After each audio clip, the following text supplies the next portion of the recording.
associez la performance à l'idée du bonheur. Oui, C'est ça, totalement.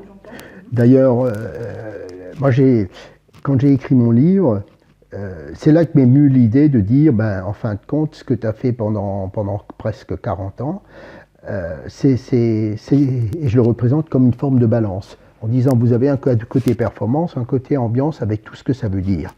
Puisque dans le côté ambiance, c'est le bonheur individuel, c'est le bonheur collectif, c'est être satisfait de son statut, c'est plein de choses. Mais cette balance doit constamment être à peu près équilibrée. Vous pouvez avoir énormément de performance, mais si l'ambiance baisse, je pense qu'à un moment donné, il y aura un retour de manivelle. Ce qui montre bien aussi qu'en termes d'organisation et de termes de management, vous n'avez jamais fini. Vous n'avez jamais fini, parce qu'à tout moment, vous devez pouvoir équilibrer cette balance. C'est un ajustement permanent. Tout permanent. Et c'est là que je me mets un peu en opposition sur ce que j'entends souvent aujourd'hui à travers l'entreprise libérée. Oui. On donne un peu une image que ça y est, on fait confiance, on explique et tout le monde est dans le meilleur des mondes et ça marche tout seul. Je n'y crois pas. Je n'y crois pas. Bien sûr. Quel était votre rôle dans ce projet Performance qui était aussi l'idée de l'entreprise libérée? L'entreprise libérée, moi je la connais que depuis 6-7 ans.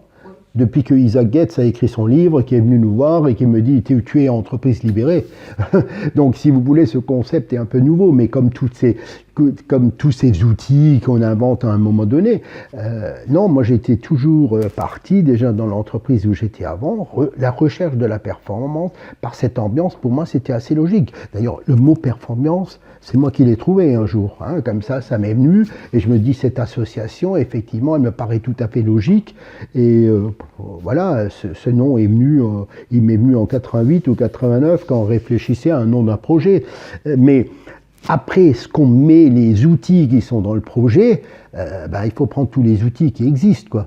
Alors, en fait, le concept de l'entreprise libérée est venu bien après votre pratique. Moi, j'ai découvert ça. Déjà bien à l'origine. Ah oui, moi j'ai découvert ça quand Isaac Getz, je sais plus quand ça doit être dans les années 2010, quoi. Alors que nous, on s'est lancé là-dedans.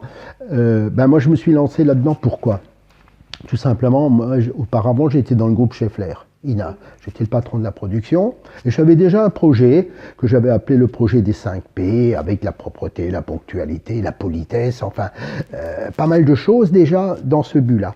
Et quand je me suis retrouvé à SEV, je me suis retrouvé dans une entreprise qui avait des moyens techniques, très bons, mais alors qui avait aucune communication, aucune initiative. C'était une entreprise en France qui était totalement dirigée par l'Allemagne, pas d'autonomie, et pas...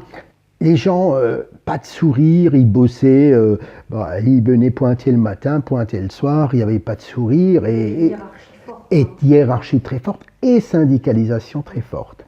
Et moi, pour accepter de venir à SEV, parce qu'on m'avait déjà sollicité 2 ans auparavant, j'avais refusé le poste, parce que c'était un poste, en fin de compte, moins intéressant que celui que j'avais, et un poste qui n'avait pas d'initiative, puisque tout venait d'Allemagne.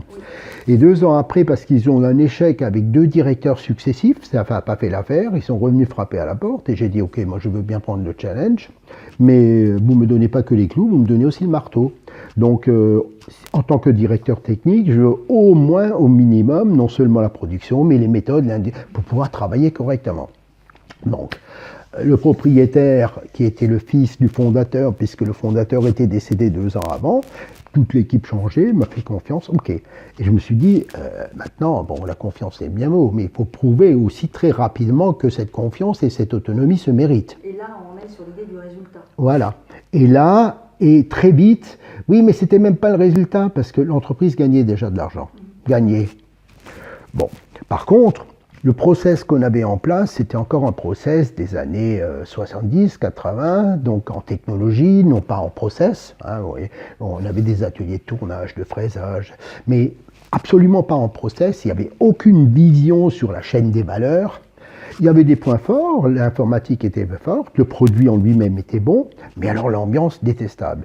Et je me suis dit, pour prouver comment tu vas y arriver, et je me suis rendu compte qu'augmenter la productivité d'1 ou 2 points, ça passait de toute façon par un peu le système qui était en place, par les managers en place, mais ça prendra du temps. Et c'est là que j'ai eu un peu ce pif, et je dis bien ce pif, je me suis rendu compte très vite, j'ai toujours été omnibulé par les conditions de travail. Et je me suis rendu compte qu'on avait pas mal d'accidents de travail, Et je me suis dit, bon, ben, on va mettre cette usine au carré, on va en faire une usine très propre. Quand je disais très propre, vertu d'exemplarité, ben je viens le samedi avec le balai, mais vous venez avec moi. On va commencer à balayer l'usine.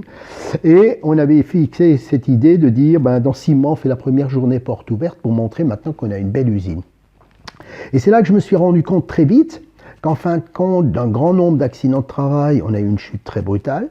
Les gens ont commencé à voir, tiens, on s'occupe de nos conditions. On a créé en plus une structure, alors si vous voulez, c'était deux pavés. Un pavé qui était de dire, on veut être une usine sécuritaire, maintenant on ne veut plus d'accidents de travail et une usine propre. Le deuxième pavé... Passé à 2, en fait, hein, oui, très rapidement. Enfin 2 ou 3, mais très rapidement. Et par contre, on parle de 200, c'est faux, c'était dans les 75, c'est une erreur. Mais très vite, on a créé un deuxième axe qui était une usine communicante. On a commencé à communiquer avec les gens. Ce qui fait qu'on a mis un peu tous ces agents de maîtrise et tout en difficulté, parce qu'on a dit on va communiquer directement avec la base, et le plus avec la base. C'est pas commun. Ah, pas du tout. Et c'est là que très vite, on s'est rendu compte qu'en améliorant les conditions de travail, eh ben, la performance, elle continuait à augmenter.